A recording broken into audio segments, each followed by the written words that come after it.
fue un tema muy tensionante y tuvimos que tomar acciones muy rápidas, que ellos empezaran a ver que les estaban llegando los pagos bien, que estaba llegando todo correcto a tiempo. Fue como un momento de decir, ok, realmente hay un mercado para esto, tenemos lo que se necesita para crecer, tenemos lo que se necesita para sacarlo adelante. Definitivamente es una tecnología que va a cambiar por completo el paradigma de pagos internacionales. La mejor universidad definitivamente es emprender. Las cosas no llegan gratis. Trabajo fuerte es el pilar sobre el que uno construye todo. En este momento estamos jóvenes, aprovechemos para ir a emprender, no perdemos nada, realmente el riesgo es relativamente bajo, la responsabilidad es mucho más grande y en ese sentido tú mismo aceleras el aprendizaje y definitivamente tienes que mandarte y hacerlo. Identificamos que había una problemática muy grande para migrantes venezolanos que viven aquí en Colombia, no pueden tener acceso a productos financieros básicos. Es uno de los retos más fuertes que hemos tenido definitivamente. Como que una empresa llegue y te diga, mira, voy a hacer este pago, toma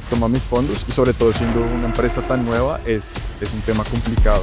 Los emprendedores tienen que preguntarse mucho más, quiero esta plata, pero realmente para qué la quiero, y tienen que ser muy claros en esa respuesta. Me di cuenta desde muy temprano que quería generar un impacto positivo en la sociedad. Quiero dejar el mundo un poco mejor de cómo lo encontré.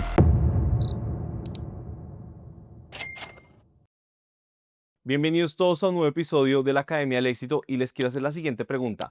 ¿Alguna vez han imaginado crear una compañía de escala global, pero siendo muy jóvenes, incluso apenas saliendo de la universidad?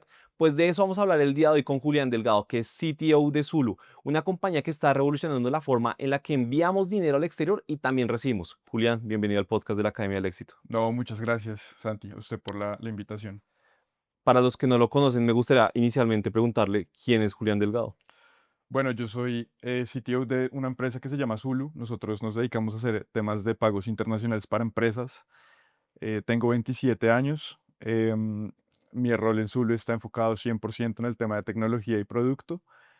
Y ya, pues ya en lo personal me gusta pues hacer deporte, me gusta pasar tiempo con mis amigos. Soy una persona también muy familiar. Entonces, ese es un poco quién es Julián Delgado. Perfecto. Y ahora me gustaría preguntarle un poco más sobre Zulu, comencemos ya a hablar sobre Zulu, y es, si usted le quisiera explicar a su abuela o algún abuelo qué es Zulu y por qué lo hace disruptivo versus otras alternativas en el mercado, ¿usted qué le diría? Bueno, Zulu toma un mercado que es muy importante en Colombia y en Latinoamérica, que es el tema de pagos internacionales, principalmente para empresas. Entonces nos enfocamos en servicios como empresas que tienen que hacer pagos de nómina, que tienen que hacer pagos de importaciones, exportaciones, que tienen que hacer pagos de proveedores. Entonces Zulu es la alternativa para esas empresas para hacerlo de una forma mucho más ágil y costo eficiente. Y también tenemos un énfasis fuerte en tecnología, entonces todo eso engloba lo que es Zulu y cómo las empresas pueden enviar dinero de una forma mucho más, digamos, innovadora que recurriendo a los canales tradicionales como mesas de dinero y demás. Y digamos que pues usted igual, a pesar de que tiene 27, yo también tengo 27, pues emprendió muy joven. Zulu lleva ya casi 4 años en el mercado. A mí me gustaría preguntarle de dónde viene como este espíritu emprendedor. ¿Toda la vida quiso ser emprendedor o cómo fue eso? Sí, yo siempre tuve claro que quería eventualmente emprender. De pronto, en un inicio no pensaba hacerlo tan rápido, pero bueno, tuve la oportunidad de conocer a mi socio en mi primer trabajo y estaba en ese momento un tema fuerte con el tema de blockchain, de transacciones por la red de blockchain. Entonces, se nos ocurrieron varias ideas de negocio que podíamos eventualmente implementar. En ese tiempo empezamos pensando en un tema de remesas para migrantes que querían enviar dinero a sus familias en otros países. Entonces, em, mi socio me dio un argumento muy fuerte que fue, pues en este momento estamos jóvenes, aprovechemos para ir a emprender, no perdemos nada, realmente el riesgo es relativamente bajo versus si ya tuviera de pronto una familia, ya estuviera más establecido, tuviera facturas que pagar mes a mes. Entonces, nada, ese argumento 100% fue muy fuerte y nos mandamos. Empezamos Zulu en 2021 saliendo pues de nuestro primer trabajo, bueno, de mi primer trabajo, realmente mi socio era el segundo trabajo. Y sí, pues básicamente por eso se dio. Eventualmente yo sabía que quería emprender en algún punto, pero se agilizó mucho más por ese proceso. ¿Y usted qué lecciones cree que aprendió en la infancia, en la adolescencia, en la juventud y que a día de hoy le ayudan en su vida de emprendedor en Zulu? Uf, esa es tremenda porque, bueno, no sé si a usted también le pasa, pero creo que uno en esa parte como de la adolescencia y de la juventud, uno forma ciertos valores que son como el pilar a través del que uno construye toda su vida. Entonces, en mi caso personal, usted tiene que tener muy definidos sus valores y definitivamente esos valores los tiene que implementar en todas las áreas de su vida. Y es también lo que yo trato de hacer en Zulu.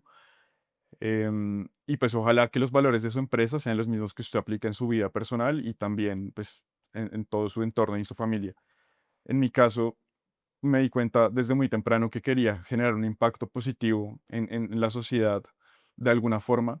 Em, Obviamente está el tema como el retorno que uno obtiene al emprender y pues que uno genera ingresos y demás, pero creo que en mi punto, en mi parte, o como yo lo veía, era quiero dejar el mundo un poco mejor de cómo lo encontré. Pues eso es algo que interioricé desde que era joven y pues gracias a eso se dio pues la creación del primer modelo de negocio de Zulu y pues ahí en general como hemos ido transicionando el modelo de negocio y pues la empresa en general.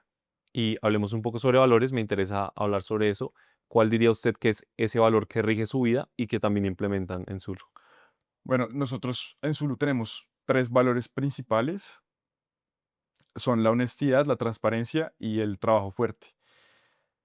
Estos tres valores, sobre todo el tema de transparencia y honestidad, se da mucho porque Zulu pues, es una empresa financiera y en esta industria, pues la reputación lo es todo, ¿no? Y uno tiene que ser muy transparente con sus clientes, tiene que ser muy transparente en todas las acciones que se toman y sobre todo también la honestidad, porque sin honestidad pues no hay nada, porque la honestidad es la base de la confianza.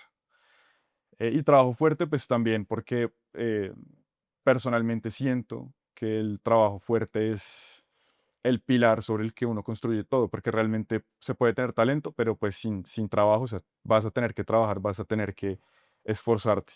Las cosas no llegan gratis. Entonces, esos son los tres valores que implementamos en Zulu y están también muy alineados con los valores que tengo en mi vida personal y que eventualmente pienso tener con mi familia.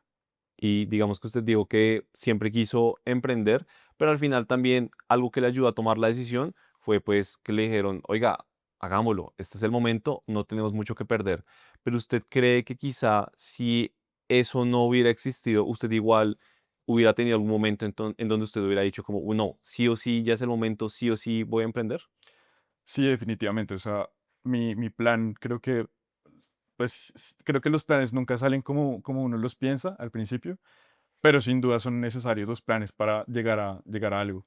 En mi caso personal, yo pensaba, ok, voy a hacer un tema como voy a trabajar primero en una industria que me guste mucho, voy a conocer mucho de esta industria, voy a después de pronto, no sé, a hacer un tema de estudios, una maestría, algo así, y después, eventualmente, ya con más experiencia y todo, pues me mandaré. Creo que fue un poco más como literal, como si me tiraran a la piscina y aprenda a nadar, porque cuando empecé, pues llevaba muy poco de haber trabajado mi primera experiencia laboral, duré 4 meses en esa empresa, entonces sí fue bastante rápido, pero no, pues creo que la mejor universidad definitivamente es emprender, o sea, emprendiendo uno adelanta muchos años de experiencia, de estudios, porque te toca sí o sí condensarlo todo y te toca aprender de todo y te toca moverte rápido para que el negocio funcione y obviamente pues tienes gente que depende de ti, entonces la responsabilidad es mucho más grande y en ese sentido tú mismo aceleras el aprendizaje y definitivamente tienes que mandarte y hacerlo, o sea, no es opcional, es como te tiras al agua y aprendes a nadar solito, entonces es un poco ese es el tema de lo que yo pensaba versus lo que terminó pasando, ¿no? En Zulu. Y en este mundo de emprendimiento, de venture capital, startups, ¿usted quién es o quién diría que ha sido su mayor influencia o grandes mentores? Bueno, tenemos varios a lo largo pues de este camino de Zulu. Personalmente a nivel de producto, he tenido diferentes mentores. Por ejemplo, bueno, en su tiempo, pues era el CPO, el Chief Product Officer de una empresa que se llama Avi, que es, pues seguramente la conocen, que es un titán aquí en Colombia. Em, Básicamente en este, digamos, camino, eh, creo que es muy importante tener esos mentores que a uno lo van guiando y le van dando esa pauta para, para crecer, pero creo que el proceso también es muy de cada uno, ¿no? A la larga, porque, claro, las empresas tienen retos diferentes y en ese orden de ideas uno tiene que buscar las soluciones que le funcionen a uno. De pronto lo que le funciona a X persona no va a ser lo mismo que va a funcionar a mí. Entonces, son puntos de vista complementarios. De pronto creo que el tema de mentoría a uno le sirve más como para saber cosas generales, como cómo organizarte con el equipo, cómo tomar decisiones difíciles con tu equipo, cómo construir un buen equipo con el que tú te sientas cómodo en tu empresa, cómo de pronto testear tu idea, cosas un poco más generales, pero definitivamente el camino es muy personal. Entonces, uno puede tomar ciertos elementos de aquí y allá y lógicamente eso acelera mucho el proceso y te da una guía muy clara, pero al final eres tú y tienes que tener tu proceso y tienes que hacerlo. Y tú también seguramente en el futuro pues podrás compartir esos aprendizajes con futuras generaciones. Quiero que ahora hablemos muchísimo sobre Zulu y quiero primero preguntarle de dónde nace la idea y qué problemática vieron ustedes en el mercado y que dijeron, con Zulu la vamos a resolver. Perfecto. Bueno, Zulu, nosotros empezamos siendo una empresa muy enfocada en el mercado de remesas, como lo decía anteriormente. Identificamos que había una problemática muy grande para migrantes venezolanos que viven aquí en Colombia, que por su condición de migrantes ilegales no podían tener acceso a productos financieros em, básicos, ¿no? Que les permitieran de pronto mantener sus fondos, que les permitieran de pronto enviárselos a sus familias, que les ayudara un poco en facilitándoles la vida al fin y al cabo. Entonces, eso fue una problemática muy fuerte que vimos aquí, sobre todo en 2020-2021, justo post pandemia. Entonces, eso se mezcló con una tendencia muy fuerte que había en el mercado en ese momento, que era el tema de blockchain, de transacciones sí, en blockchain. Entonces, encontramos esta stablecoin que se llama USDC, que básicamente es una cripto que está respaldada uno a uno por dólares americanos y pues al final eso le da como su carácter de estabilidad y también hace que sea una alternativa segura para no solamente mantener valor, sino también para hacer transacciones, para todo el tema de enviar fondos. Entonces mezclamos esos dos puntos y llegamos como a un producto inicial que estaba pensado para estos migrantes, em, donde queríamos aprovechar las ventajas del mundo de blockchain para que los migrantes pudieran hacer esas transacciones muy rápido. Ese fue nuestro primer modelo de negocio.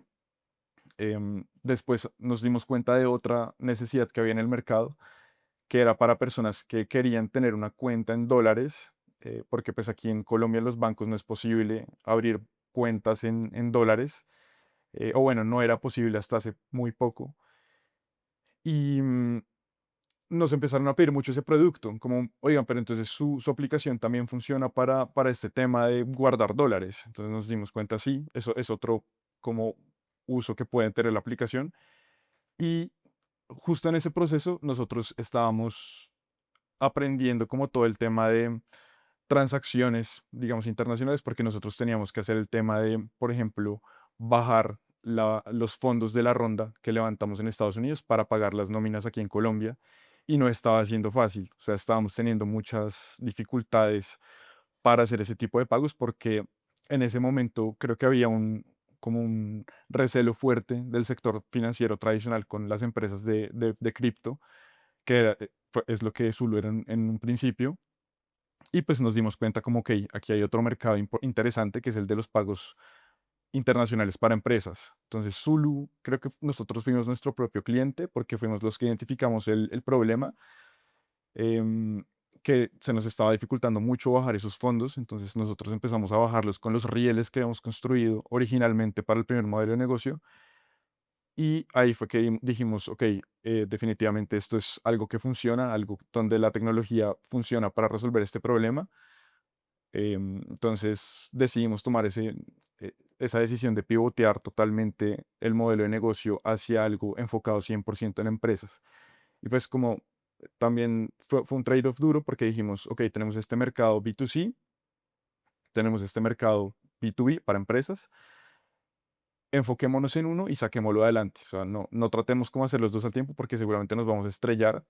Hagamos uno solo y hagámoslo bien. Entonces dijimos, listo, vámonos por este B2B. En ese tiempo creo que también había y todavía sigue habiendo muchas alternativas también en el sector de B2C, alternativas nuevas que lo hacen muy bien. Entonces dijimos, no, mandémonos por este otro camino y hagámoslo 100% para empresas y pues en ese es el punto en el que estamos ahorita, como más enfocados en empresas. Y bueno, Zulu ya ha evolucionado mucho más, ya no hacemos transacciones, digamos, desde un punto de vista de blockchain, sino ya trabajamos también con incluso mesas de dinero. Zulu trabaja directamente con entidades financieras. Entonces, sí, esa es como un poco la evolución de cómo fue ese producto inicial, desde como la idea hasta lo que soy. Pero acá me queda una duda y es, ustedes comenzaron más como B2C, ahora el foco es B2B, pero por ejemplo, si yo como una persona natural quisiera utilizar Zulu como persona natural, como B2C, ¿igual es posible o ya no es posible? Si es posible, tenemos todavía clientes, una parte de la base de clientes nuestra sigue siendo personas naturales.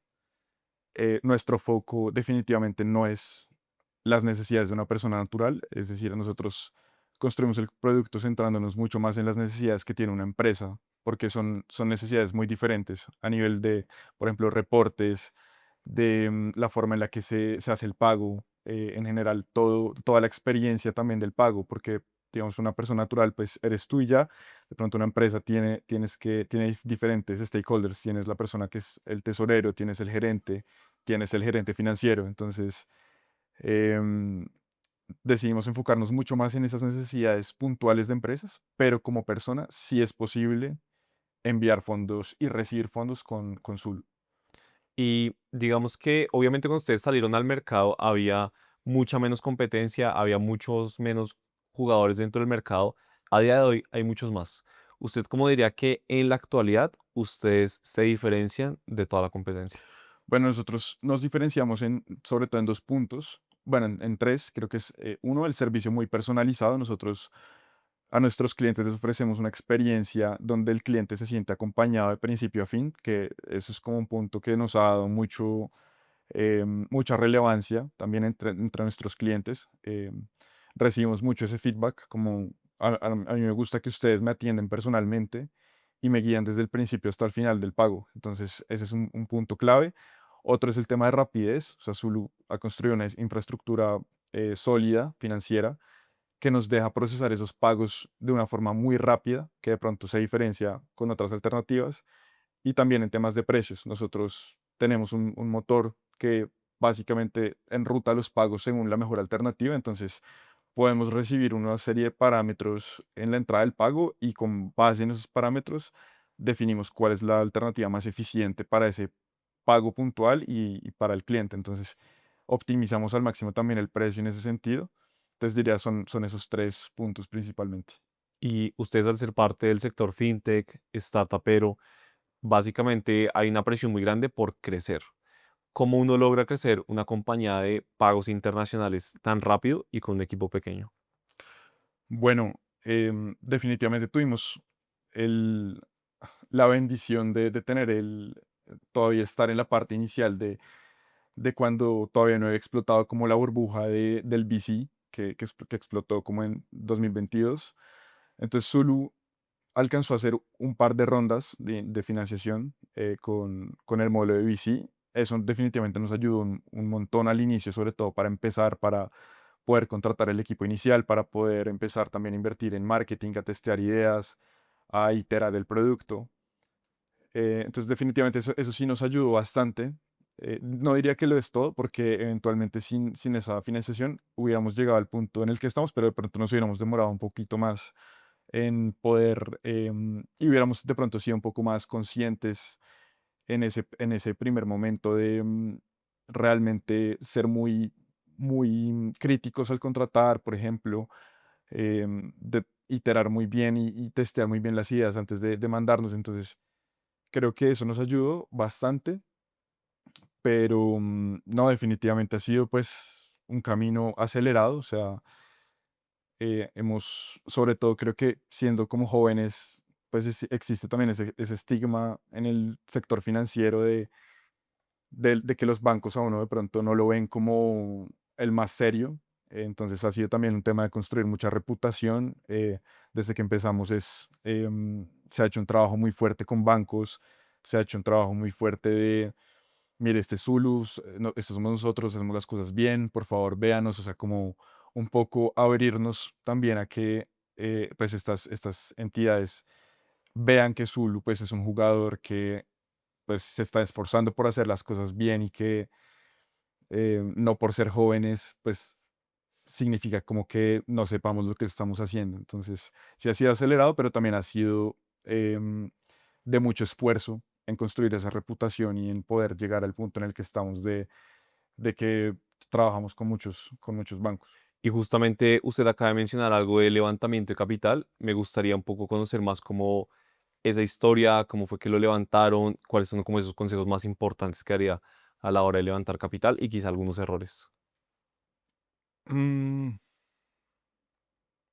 bueno, el proceso de levantamiento lo llevó principalmente mi socio, que es el CEO de Zulu. Creo que en ese tiempo el mercado era un poco diferente, entonces de pronto los VCs no eran como tan exigentes como son ahora para el tema de levantamiento de fondos.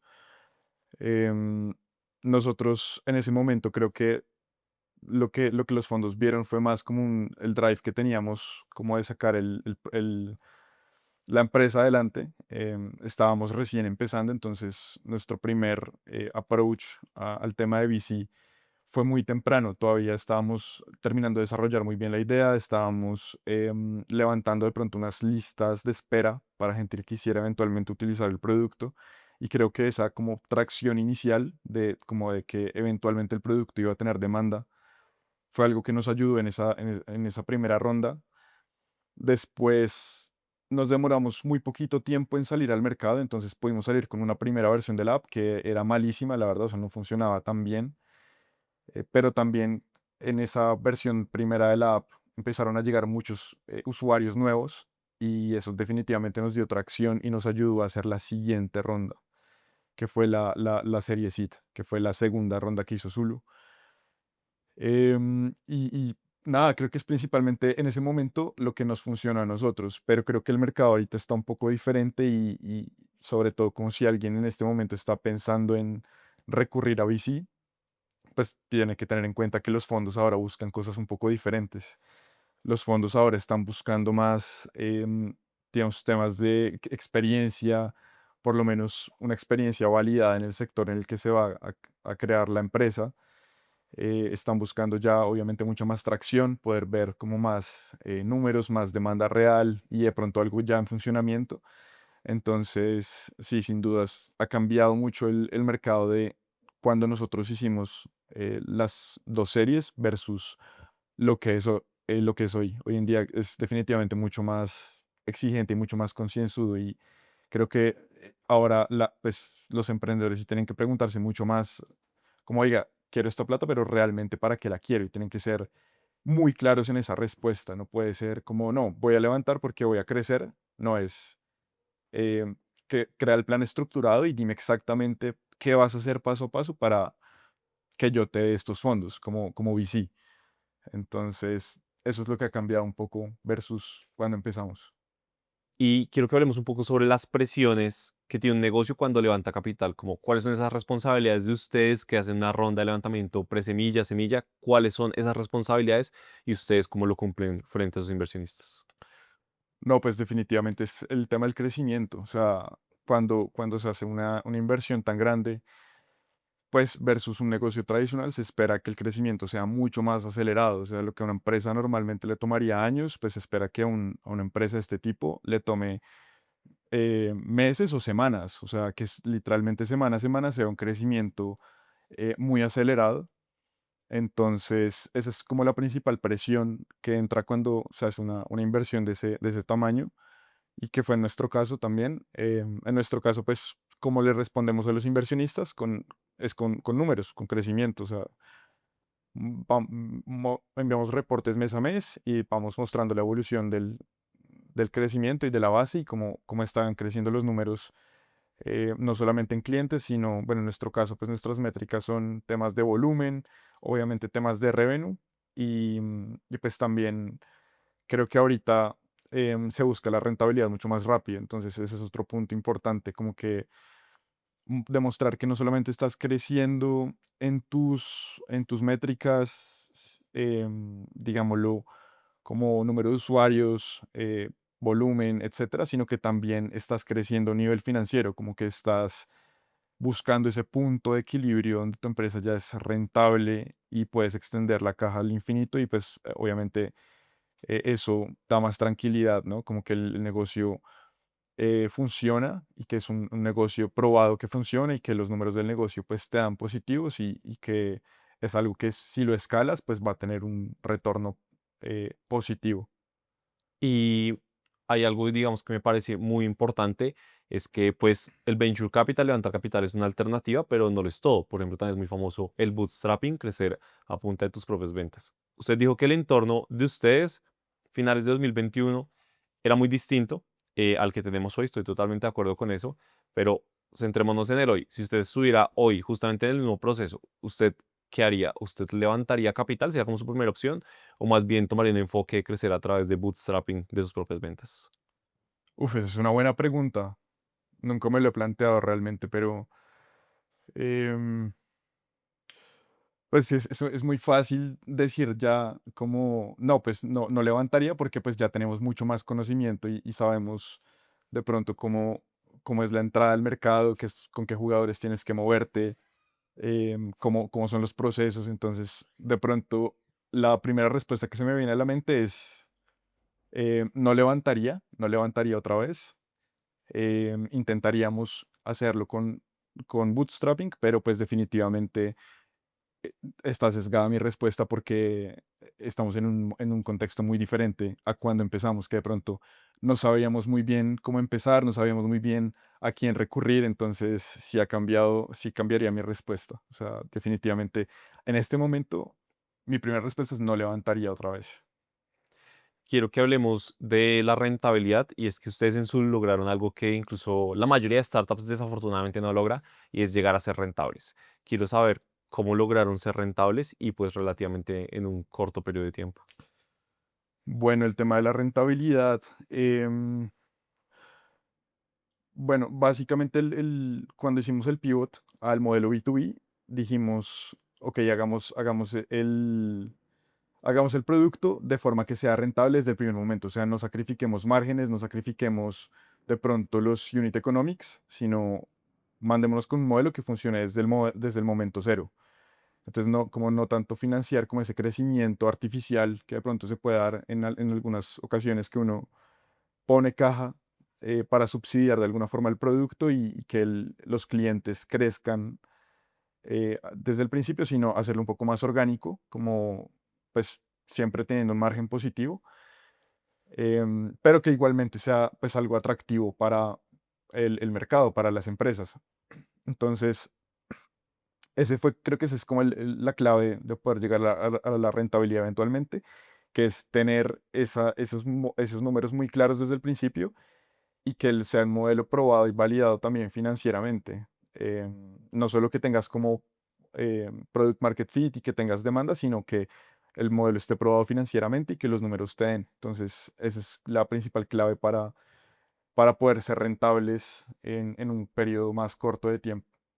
Quiero que volvamos a hablar un poco de los valores. Usted habló de honestidad, transparencia, trabajo duro, pero quiero hablarlo desde los inicios. Cuando uno es una empresa que al final maneja dinero, que le ayuda a manejar el dinero a las personas, pues yo creo que hay algo fundamental y es la confianza. ¿Ustedes cómo construyeron esa confianza con sus usuarios, con sus clientes cuando apenas estaban comenzando? Sí, no, usted lo dijo muy bien y es uno de los retos más fuertes que hemos tenido definitivamente. Como que una empresa llegue y te diga, mira, voy a hacer este pago, toma mis fondos y sobre todo siendo una empresa tan nueva es un tema complicado. Entonces, nos ha servido mucho, por ejemplo, dar la cara, o sea, mostrar quién está detrás de la empresa, mostrar también que existe un respaldo de fondos internacionales detrás de la operación de la empresa, que no es una fachada, que no es humo, sino que realmente son personas y que existe, que todo existe. Y a través de esas primeras experiencias que nos van dando confianza, y bueno, sobre todo también tuvimos un tema importante de amigos del ecosistema de tecnología que confiaron en nosotros, que nos conocían, y pues creo que son empresas que precisamente por su naturaleza son mucho más abiertas a probar nuevas alternativas del sector financiero tradicional. Entonces, esas empresas primeras que confiaron en nosotros nos sirvieron como un validador de confianza fuerte para seguir creciendo con base en esa primera confianza que nos dieron. Entonces, nos pasó también que llegábamos a un punto donde llegamos a una empresa muy tradicional, muy, digamos, de nicho, que no está tan metida en el tema de tecnología y tiene sus procesos ya muy claros, muy establecidos desde hace años o incluso décadas. Y poder llegarles y decirles como, mire, tenemos estos clientes que confiaron antes en nosotros, tenemos estos números, pues ya cambia un poco el panorama, un poco más. Es como, ok, pues definitivamente no es como algo de mentiras, o sea, es algo de verdad y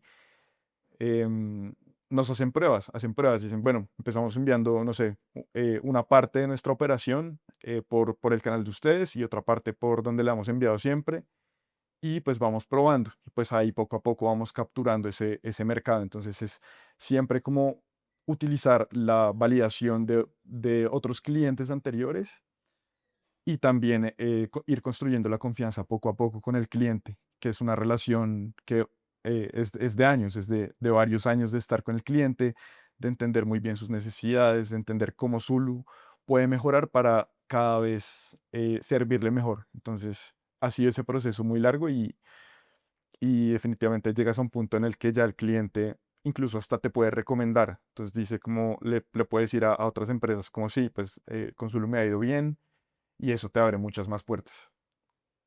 Al inicio hablamos de que usted es el CTO de Zulu. Quiero que nos explique qué es un CTO y también que nos diga cuál es el reto más grande que ha asumido en este cargo. Perfecto. Bueno, un CTO en empresas de tecnología, en productos digitales, es la persona que se encarga de liderar la construcción, bueno, la planeación y la construcción y el desarrollo del producto digital en sí. En el caso de Zulu, nosotros empezamos construyendo un primer producto que es una aplicación mobile. Em, Ese fue creo que ha sido el reto más fuerte al principio, sobre todo porque estábamos muy nuevos, estábamos empezando a ver exactamente qué forma debería tener el producto, qué cara. Y a partir de ahí, pues el producto ha evolucionado muchísimo. O sea, nosotros estamos en un punto en el que tenemos un producto de pronto más de back office a nivel como de la tecnología que del front de cara al usuario. Nosotros tenemos una plataforma en el que el cliente puede entrar y hacer seguimiento de sus transacciones, puede también hacer las cotizaciones, puede cerrar sus transacciones, pero realmente el foco tecnológico de Zulu está más en el back office, en cómo nosotros podemos automatizar esas transacciones, cómo podemos evitar, eh, digamos, más carga manual en la medida que vamos creciendo. Entonces, es invirtamos en tecnología para poder crecer sin necesidad de crecer en headcount, en número de personas en el equipo. Entonces, queremos tener un equipo y nos ha funcionado y lo queremos mantener así, chiquito, o sea, tener muy claro con quiénes estamos trabajando y más bien meterle automatizaciones en temas de tecnología para que en la medida que vamos creciendo, pues ese equipo no se quede corto y pues con menos personas se puedan hacer más procesos y se puedan hacer de una forma mucho más limpia y más escalable. ¿Qué tal va el episodio? Excelente, ¿no? Lo que sí no es excelente es que más del 80% de las personas que ven estos videos no están suscritas al canal y eso que es gratis. Si quieres que sigamos trayendo a los mejores invitados y creando el mejor podcast de finanzas e inversiones, emprendimiento y buenos hábitos, te invito a que te suscribas al canal, le des like a los videos y nos dejes en los comentarios todas tus opiniones. Créeme que tú eres pieza clave en este proyecto. Pero ahora sí, continuemos con el podcast. ¿Cuáles cree que hasta el momento han sido los mayores aciertos de Zulu y de usted en la empresa? Bueno, en primer lugar de Zulu, lo tengo claro, pues fue el pivot que hicimos. pasar de concentrarnos en un mercado de personas naturales a empresas, definitivamente ha sido un acierto gigante, porque, bueno, creo que, y hay un punto ahí también que muchas veces no se habla tanto y es, creo que el momento del founder, ¿no? Porque, claro, o sea, en ese momento existía el mercado para crecer en ese primer producto que teníamos de personas, existía la demanda, pero de pronto nosotros como founders estamos en un punto que no era nuestro momento, simplemente no era nuestro momento para entrar en ese mercado duro. Y pues nada, con este pivot definitivamente encontramos un equilibrio en el que, ok, ya sabíamos mucho más del mercado, ya sabíamos mucho más de cómo funcionaba los rieles, porque nosotros mismos hacíamos los pagos para nosotros mismos. Y se dio muy orgánicamente. Fue como, ok, perfecto, existe esta necesidad, Zulu la tiene, nuestros amigos de otras empresas, pues en el ecosistema tienen la misma necesidad, hagámosle por acá. Entonces, ese es definitivamente el mayor acierto.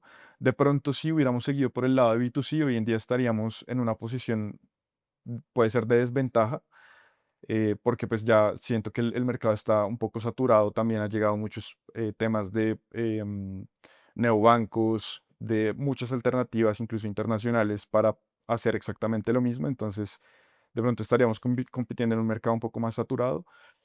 Y con el tema de empresas, el mercado es gigante, o sea, y lo hemos podido evidenciar, o sea, el mercado de remesas B2B en Latinoamérica es enorme, entonces es un mercado que incluso tiene espacio para crecer ilimitadamente, o sea, con que uno capture el 1% del mercado ya estás capturando una porción enorme de mercado y fue una decisión que en ese momento nos costó tomarla, pero que ha sido fructífera y lo validamos definitivamente que fue la decisión correcta. Y personalmente, dentro de Zulu, creo que mi mejor decisión pues ha sido el tema de enfocarnos del foco de producto, de enfocarnos muy claramente en el nuevo cliente que vamos a tener, el nuevo cliente de Zulu, quién iba a ser, qué necesidades iba a tener, cómo se las íbamos a resolver, un poco ese foco que tuve en esa parte inicial de entender muy bien el cliente, es como mi mayor acierto a nivel personal. Y pues también diría que el equipo que hemos escogido ha sido clave y ha sido muy importante porque pues al final la empresa la hacen las personas que están en ella, entonces definitivamente nos centramos en escoger un equipo primero que estuviera alineado con nuestros tres valores y que definitivamente fueran personas con las que nosotros disfrutábamos trabajar, que también es un tema importante. Yo sé que es como el cliché y existe un cliché de que dices, vamos a ser una familia en el trabajo, pero definitivamente creo que sí hay un punto en el que se alinean las dos cosas, porque si los valores que tienes en tu familia los compartes en tu empresa, eventualmente van a terminar siendo como si fuera casi una familia. Entonces yo busco también que en el equipo haya ese tema de confianza, de que si hay algún problema, alguien pueda levantar la mano y decir, mire, tengo este problema, vamos a solucionarlo, versus que de pronto, no sé, se quede callado, se guarde el problema y después el problema sea grande. Entonces, ese ha sido el acierto también, como poder transmitir esos valores hacia la empresa. Y hablemos ahora de los desafíos. ¿Cuál es el mayor desafío que ha enfrentado Zuru, el mayor desafío que ha enfrentado usted? ¿Y cómo lo superaron? O si aún no los han superado, ¿qué están haciendo para superarlos? Bueno, el mayor desafío creo que es un punto que tocamos ya antes, que es el tema de la confianza. Precisamente por lo mismo, por ser una empresa relativamente nueva, como que una empresa, un cliente empresarial tradicional quiera trabajar con uno no es sencillo. Entonces, definitivamente ese fue un punto clave y que todavía lo seguimos trabajando, porque a pesar de que Zulu es em, relativamente conocido en el ecosistema pues fintech, definitivamente no es tan conocido de pronto en otros sectores un poco más tradicionales y de pronto en otras regiones de Colombia. Y seguimos todavía en ese camino de poder construir marca, de poder construir nombre, de poder posicionarnos bien y en ese orden de ideas que los clientes estén dispuestos a trabajar con nosotros. Y su mayor desafío en Zulu, ¿cuál ha sido?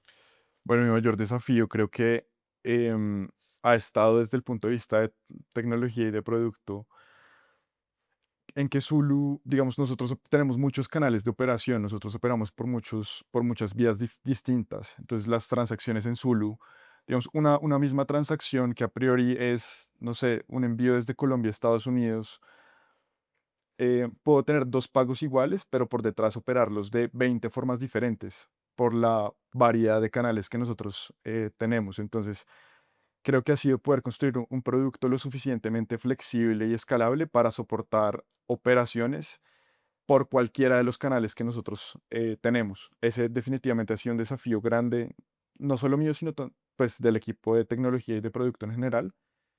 Y lo hemos podido abordar em, pues manejando una metodología muy modular. O sea, básicamente nuestras transacciones son como si fueran fichitas de Lego.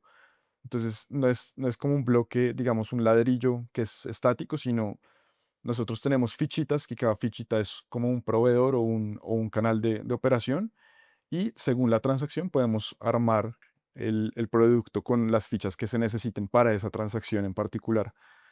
Entonces, sí, definitivamente creo que ese es como a nivel de tecnología el reto más fuerte. Quiero que pasemos ahora a alguna anécdota que usted nos quiera compartir en donde usted quizá dijo, yo creo que no la vamos a sacar adelante, yo creo que Zulu va a desaparecer. ¿Tiene alguna anécdota de ese estilo? Em, Realmente no, o sea, realmente desde que empezamos en Zulu, no hemos, o sea, sí hemos tenido amenazas, lógicamente, han pasado sucesos y eventos que definitivamente nos han hecho asustarnos un poco. Por ejemplo, cuando pasó el tema de Silicon Valley Bank, pues Zulu, digamos, todos los assets de los usuarios los teníamos en USS, que es esta stablecoin de Circle, que es básicamente la empresa que los emite. Y un porcentaje importante de estos USS estaban alocados en Silicon Valley Bank. Entonces, cuando pasó ese tema, pues hubo una amenaza que duró unas horas, que fue como un breve DPEG. DPEG significa que, o sea, se supone que estos tokens siempre tienen que valer $1, uno a uno. DPEG es cuando por algún motivo empieza a bajar el precio o a subir, pero empieza a variar relativo al precio del dólar. Em, Obviamente eso es una amenaza grandísima porque pues significa que todo lo que es sobre lo que está construido tu producto pues está en riesgo de fallar y de que ya no se pierda esa paridad en la que tú le puedes responder uno a uno a tu cliente por los activos que tiene. Entonces ese fue un momento de mucha tensión, duró unas horas, bueno, creo que duró un par de días hasta que ya pues finalmente se anunció que se iba como a salvar el Silicon Valley Bank. Entonces sí fueron unas horas duras en las que dijimos, ok, aquí puede que haya una amenaza real con el negocio. Y fue un tema muy tensionante y tuvimos que tomar acciones muy rápidas para corregirlo. Entonces empezamos a sacar los fondos de los clientes y hacer un swap por otro token que es el USDT, que también tiene la misma paridad y en ese momento pues USDT sí conservaba el uno a uno. Entonces fue mucha tensión y fue de moverse rápido, fue, ok, está pasando esto, tenemos esta amenaza, movámonos para evitar que la amenaza se materialice. Entonces, sí alcanzamos a perder algunos fondos, realmente no fue nada significativo, pero fue un tema tensionante. Oiga, buena esa anécdota y que yo, pues digamos que lo vi también como un momento muy tensionante, pues desde otros aspectos de inversiones y demás, pero acá lo que rescato es moverse rápido, ¿no? Como está esta coyuntura, ¿qué hacemos? No nos podemos quedar quietos. Entonces, buena historia. Y quiero que ahora hablemos quizá, pero de otra anécdota, pero en el sentido contrario, y es, ¿en qué momento ustedes dijeron, estamos cambiando las reglas de juego? De verdad, esto está saliendo mucho mejor de lo que esperábamos. Bueno, yo creo que eso fue cuando empezamos a tener ya una base mucho más sólida de clientes y sobre todo una base em, recurrente, ¿no? Como una base que mes a mes pues venía utilizando los servicios de Zulu y que definitivamente le estábamos resolviendo el problema que tenían organizándoles el tema de sus pagos.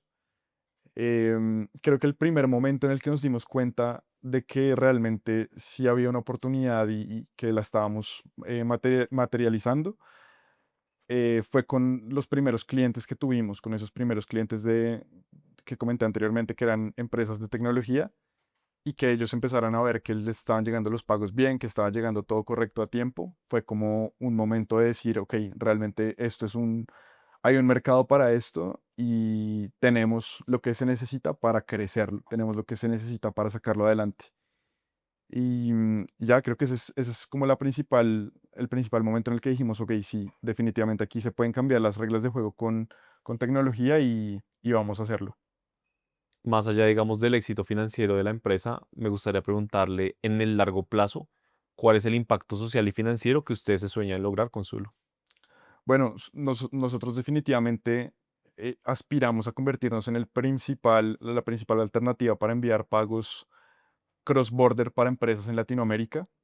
Lógicamente queremos tener un foco fuerte, no queremos expandirnos, digamos, en todo el mundo inicialmente, sino queremos tener un foco fuerte en el mercado colombiano, quedarnos acá y crecer muy bien acá. De pronto expandirnos a países cercanos de la región, puede estar Perú, Ecuador, que también tienen temas importantes de pagos. Y nada, ese es como el principal objetivo que tenemos ahorita, a corto y mediano plazo, es eh, empezar a dominar mucho más fuerte Colombia, empezar a establecernos mucho más fuerte acá, crecer con tecnología acá y expandirnos después a esos países dentro de la misma región. Quiero que ahora pasemos a una sección de más como un poco de reconocimiento, de trayectoria, y es que ustedes no solo han hecho un gran trabajo en Zulu, le han ayudado pues a miles de clientes, sino que ya han sido incluso reconocidos por medios importantes como Forbes. Entonces me gustaría preguntarle inicialmente cómo siente que después de tanto trabajo duro durante varios años, pues tenga reconocimientos en Forbes, salgan en distintas notas de prensa, como, ¿qué cree que eso significa para usted? Bueno, pues creo que o sea, más que para mí, es un reconocimiento pues para la empresa y para el trabajo de todos. Em, Viene también con sus responsabilidades, ¿no? O sea, es chévere, pero al mismo tiempo pone también presión sobre los hombros de, ok, has venido haciendo las cosas bien, pero eso no es suficiente. O sea, eso nunca va a ser suficiente. Tienes que seguir todos los días, todos los días tienes que levantarte con las mismas ganas, todos los días tienes que pensar alternativas, tienes que seguir aprendiendo, tienes que seguir haciendo nuevos contactos. O sea, es algo que definitivamente no es como para relajarse, sino todo lo contrario, es como para, ok, ya tienes como ese reconocimiento como empresa, sigue creciendo, sigue haciendo las cosas bien. Y ahora, incluso con más razón, esfuérzate más en hacerlo todos los días. Entonces, claro, es chévere, o sea, no lo voy a negar, es chévere como que se reconozca ese crecimiento que ha tenido la empresa y también que es un logro compartido entre todo el equipo. Entonces, como equipo también creo que nos une en ese sentido, como de, ok, estamos haciendo las cosas bien, miren, pues los reconocimientos que estamos teniendo, pero definitivamente sigamos por ese camino y sigamos haciendo las cosas bien. ¿Cómo reacciona su familia, su equipo, sus amigos cuando salen este tipo de noticias? No, pues lógicamente creo que para mi familia pues es pues es un motivo de orgullo. Definitivamente ellos están orgullosos de esos reconocimientos. Ellos también han visto también todo lo que hay detrás, o sea, todo el trabajo, entonces definitivamente es chévere por ese lado. En cuanto al equipo, también lo mismo, o sea, el equipo creo que reacciona, es muy bonito porque pues de cierta forma como que Esteban y yo somos como la cara del negocio, pero realmente también tratamos como de dar visibilidad de todo lo que hay detrás del equipo de Zulu, o sea, mucho de lo que compartimos también pues en las páginas de Zulu, en las redes de Zulu, tratamos de darle visibilidad al equipo, de mostrar el equipo comercial, de mostrar de pronto el equipo financiero, de tecnología. Entonces, sí, es chévere también eso. ¿Qué tan difícil considera usted que es mantener los pies en la tierra cuando todo avanza tan rápido?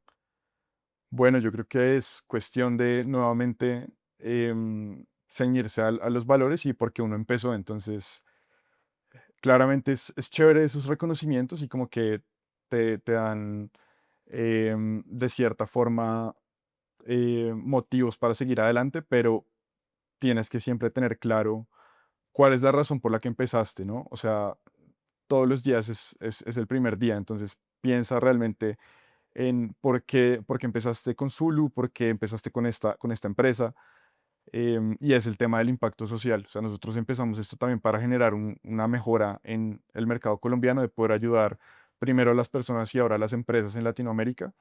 Entonces va por ese lado, va por el lado de para tener los pies en la tierra es siempre acuérdate por qué empezaste, siempre acuérdate em, cuál fue tu motivación inicial en el día uno. Recuerda a tus clientes, recuerda todo el mercado que todavía puedes ayudar. Entonces va un poco por ese lado, por acordarse uno por qué fue que empezó y seguir haciéndolo por ese mismo motivo. Nos gusta mucho también como recibir feedback de clientes que dicen, mire, Zulu me está ayudando porque antes yo hacía los pagos así y ahora me están ayudando porque me están llegando el mismo día o me están llegando en cuestión de muy poquito tiempo, y también me han ayudado mucho en temas de, me ha ahorrado muchos fondos en estos envíos. Entonces definitivamente eso es como por lo que uno siempre tiene que tener presente y que uno tiene que trabajar en pro de eso, de, de ese motivo inicial por el que uno empiece. Quiero que ahora hablemos un poco sobre la industria de los pagos internacionales y me gustaría preguntarle a usted que está totalmente inmerso en esta, ¿cuáles son los cambios y las nuevas tendencias que usted está viendo en esta industria? Bueno, definitivamente sí hay un tema grande de cambio con el tema de blockchain, sobre todo ahorita pues que el tema de blockchain está muy regulado en Estados Unidos. Aquí en Colombia se está intentando avanzar en pro de esa regulación y de poder también hacer que esta sea una tecnología regulada y que tenga las normas de juego claras. Em, entonces creo que ese definitivamente una tecnología que va a cambiar por completo el paradigma de pagos internacionales. Incluso ya hay empresas muy grandes como Visa que están también incursionando en estas tecnologías nuevas, y la tendencia creo que se va a ir hacia ese camino, hacia construir esa nueva infraestructura que va a soportar esta tecnología, y que tiene unas ventajas muy grandes en cuanto a tiempo, en cuanto a costos, en cuanto a la facilidad. Entonces, diría que ese es como el principal cambio que estoy viendo ahorita en materia de pagos internacionales.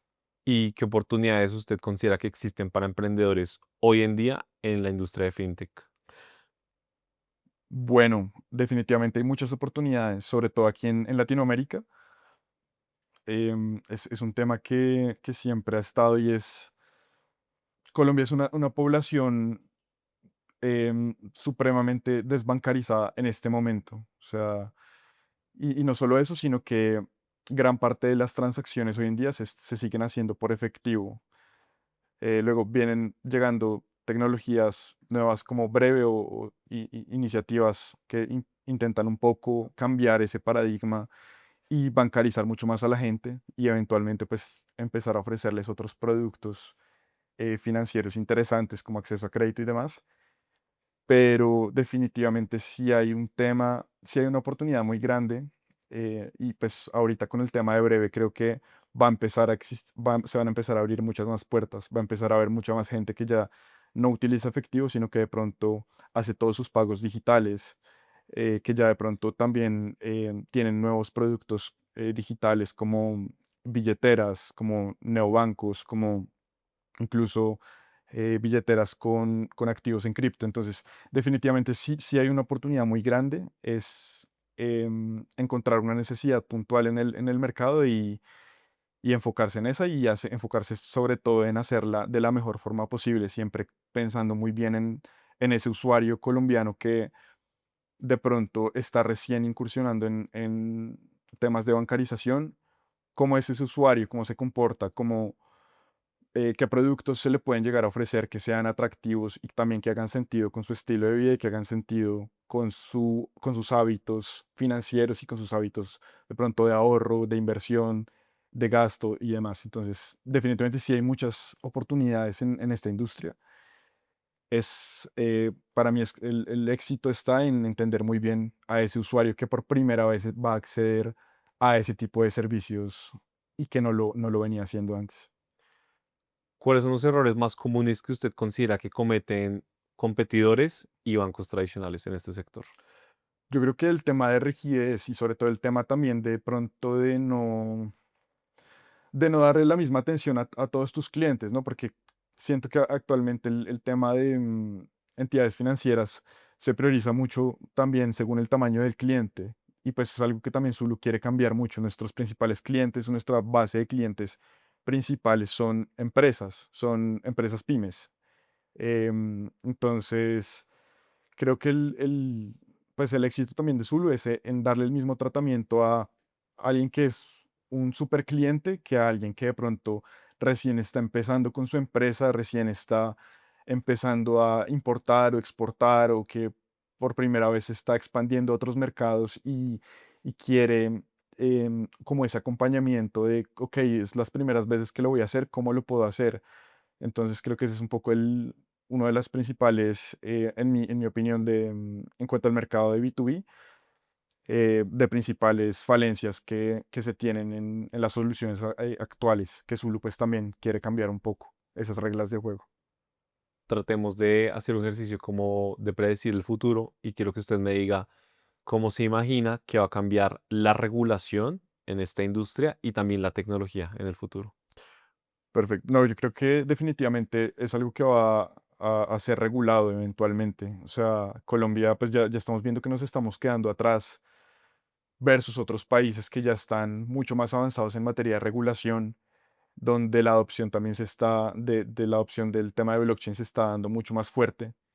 Entonces, yo creo que el tema ya va un poco más hacia que esa regulación va a tender a eh, adaptar esas nuevas tecnologías o a adoptarlas, perdón.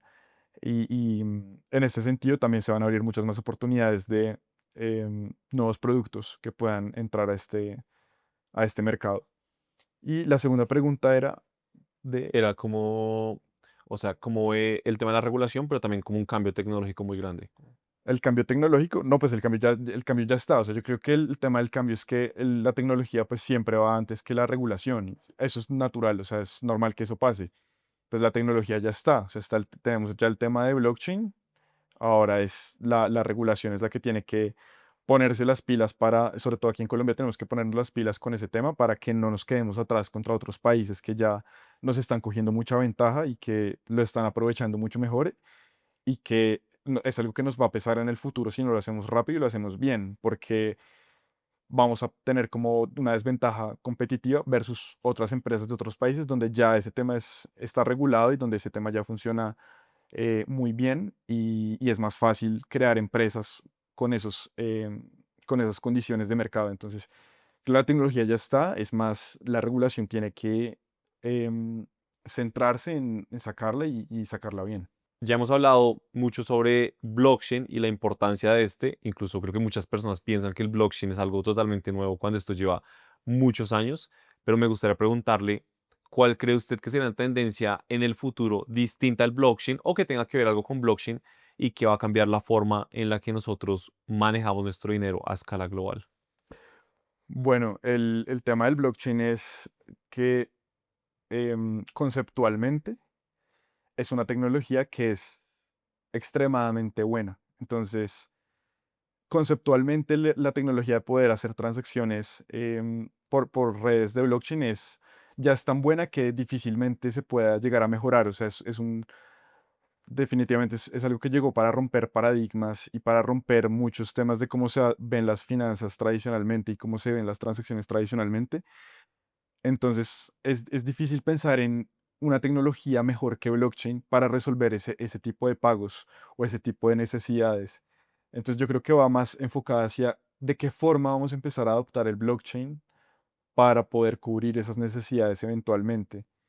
Entonces, ya surgen soluciones también interesantes. Existe el XRP, que es, por ejemplo, un token que está justamente tratando de resolver ese tema con blockchain. Entonces, va más hacia ese lado, como hacia temas de adopción y temas de poder crear soluciones, infraestructura que soporte esas nuevas transacciones. Infraestructura me refiero como poder hacer ese puente que hoy es difícil, que es el puente de pasar de cripto a pasar a eh, divisas fiat.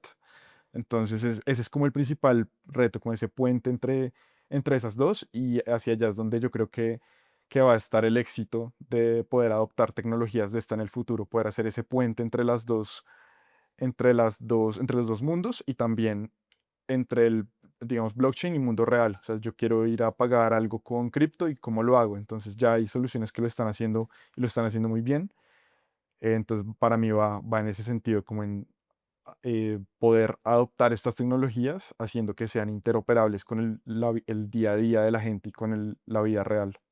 Oiga, yo estoy muy de acuerdo con eso porque yo creo que el blockchain al final, desde lo conceptual y ya en lo práctico que uno puede aplicar, realmente es que es muy eficiente. Obviamente que hay algunas redes que tienen más eficiencia que otras, pero en general es muy eficiente. Y voy a colocar algunos ejemplos.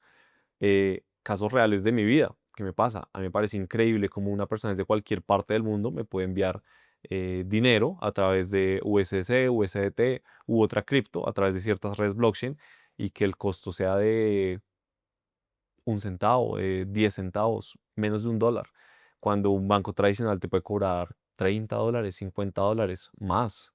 Entonces yo creo que eso por un lado. Otro punto que me parece importante, los préstamos con cripto. Yo creo que en gran parte un éxito de un país desarrollado es que su población se pueda endeudar a tasas bajas porque trae mayor progreso para el país. Latinoamérica está muy alejado de eso. Acá las tasas de interés son sumamente elevadas cuando las comparamos con los países desarrollados, pero que habilita blockchain, que tú te puedas endeudar con USDT, con USDC y a tasas muy bajas. 5%, te puedes incluso endeudar con Bitcoin. He visto préstamos con Bitcoin al 1.82, con Ethereum al 2.70. Me parece que es una locura que podamos acceder a ese tipo de préstamos. Y lo que usted decía de las tarjetas, como que tú ya este dinero que tienes a través de distintas billeteras, que lo puedes transferir a través de blockchain y que lo tengas en una tarjeta y que esa tarjeta la puedes utilizar en cualquier parte del mundo, a mí me parece que es muy valioso y yo creo que ya está, pero falta es la adopción y más que todo en países como nosotros, como Colombia. Sí, total. No, y definitivamente hacia allá va, o sea, y hacia allá están los esfuerzos. El tema también creo que es, o sea, creo que es para que se pongan las pilas, pues el sector financiero tradicional, porque pues si van llegando estas soluciones, eventualmente los clientes van a querer adoptar lo que para ellos sea mejor y para lo que les dé acceso a esos productos. Entonces, definitivamente sí, y no solamente pues a las instituciones financieras tradicionales, sino también a la regulación. Pues aquí en Colombia todavía sabemos que el acceso a crédito es bajo y es complejo, pero creo que también hacia allá va, o sea, como hacia poder abrir más estos productos hacia nuevas personas también. Bueno, hay un tema pues medio polémico que es la tasa de usura, pero pues eventualmente como llegar a un punto en el que pueda haber muchos participantes en el mercado y puedan todos ofrecer estos productos y al final todo se va a terminar tendiendo a regular y que las personas puedan acceder a la alternativa que más se acomode a su perfil de lo que necesitan. ¿Qué diría que debe aprender un joven o cualquier persona que le apasione este mundo sobre remesas, pagos sin fintech para no quedarse atrás? Bueno, em, creo que ahorita hay un tema bien chévere y es algo que no pasaba hace 15, 20 años o incluso hace 10 años y es el tema de todos esos nuevos productos que están entrando al mercado ahora, que son muy innovadores y hay productos enfocados en muchas cosas. Está temas de si a la gente que le interese blockchain, a la gente que le interese, por ejemplo, inversiones en la bolsa o otro tipo de productos de inversión, digamos CDTs y demás. O sea, son alternativas nuevas que de pronto antes no había, como, o el acceso a ellas no era tan de conocimiento general. Ahora definitivamente creo que la gente tiene que hacer la tarea pues de buscar realmente cuál es la mejor alternativa para ellos crecer su patrimonio. Entonces, por ejemplo, si yo mes a mes estoy generando una cantidad de ahorros determinada, pues yo empezar a mirar qué puedo hacer con esos ahorros, qué alternativas de inversión tengo. Ahorita hay acceso a muchas, no solamente aquí en Colombia, sino también afuera. Y pues ahora es fácil también acceder a las de afuera. Entonces, por ejemplo, temas de brokers, temas de exchanges cripto que te dan rentabilidad sobre tus activos en cripto. Entonces, son muchas alternativas que existen hoy en día que no existían antes. Y hoy en día creo que el punto es hacer la tarea de realmente empezar a ver cómo yo puedo crecer mi patrimonio. Creo que ahí hay un punto muy clave que a mí siempre me lo han inculcado y es el tema del interés compuesto, del retorno compuesto. Es pues lo que dice Warren Buffett es la octava maravilla del mundo, creo. Algo así dice. Y entonces es, si tú estás sacrificando un poco el corto plazo y empiezas a generar retornos y tienes como una tasa de impaciencia, digamos, baja, o sea, estás pensando más en el futuro, poder empezar a invertir desde ya y poder empezar a tener como esa conciencia de inversión, te va a llevar a estar 20 veces, 50 veces mejor en 10 15 20 años versus lo que estarías si solamente te dedicas a de pronto ahorrar tus activos y no crecerlos. Entonces creo que va por ese lado, como educarse mucho también pues, con la academia. Creo que es excelente plataforma para que la gente se eduque y es siempre estar pensando en el mañana más que de pronto en el hoy. Entonces es una enseñanza pues que en mi caso personal me ha funcionado bastante y pues me ha permitido construir un patrimonio en pues poco tiempo que llevo pues trabajando y como tal ahorrando. Oiga, y totalmente de acuerdo con ese mensaje. Incluso yo siempre le digo a las personas que yo creo que independientemente de lo que a ti te guste, la profesión que tú tengas, todos tenemos algo en común y es que vamos a manejar dinero en algún momento de nuestras vidas. Y el hecho de saber cómo dominar y cómo ganar el juego del dinero va a hacer que avances mucho más rápido en tu vida. Yo siempre digo a las personas que, pues yo creo que a mí este tema obviamente que me apasiona, creo que soy bueno, es más voy a decir, yo creo que soy muy bueno, pero no creo que soy el mejor. Jamás he pensado que soy el mejor en inversiones, pero sí soy muy constante. Entonces, el hecho de llevar invirtiendo tantos años, obviamente, a día de hoy veo pues unos retornos muy interesantes. Y entonces el largo plazo al final es como lo que yo siento que le da la razón. Al final los mercados de inversiones es como la plata se mueve en muchos casos de los impacientes a los pacientes. Y yo creo que yo he sido muy paciente en ese aspecto y bueno, qué chévere también que usted nos hable un poco sobre eso y justamente da apertura a la siguiente sección, que es de liderazgo y de vida personal. Y me gustaría preguntarle cómo es como la presión y su estilo de liderazgo. No, espere, voy a reformular. Me gustaría preguntarle, ¿se siente presión el hecho de tener que liderar siendo tan joven? Sí se siente presión, pero creo que es una presión constructiva porque a uno lo lleva a ser mejor, o sea, lo lleva cada vez a poder estar a la altura, ¿no? Entonces, por ejemplo, Zulu siempre ha tenido personas con un perfil un poco más senior, em, donde es gente que tiene, pues, varios años de experiencia y que nos lleva incluso varios años de experiencia. Entonces, pues esa presión que se nos pone es más como para poder estar a la altura y también como de creerse el cuento de que ok, vamos a hacer esto y pues aquí igual creo que es un mercado relativamente nuevo, entonces el tema de pagos cross-border con otros canales, entonces es un poco creerse el cuento de que yo también puedo y de que por más de que esta persona me lleve tantos años de experiencia, yo puedo tener una curva de aprendizaje lo suficientemente buena como para estar a la altura y poder tomar decisiones difíciles de pronto donde el panorama no es tan claro.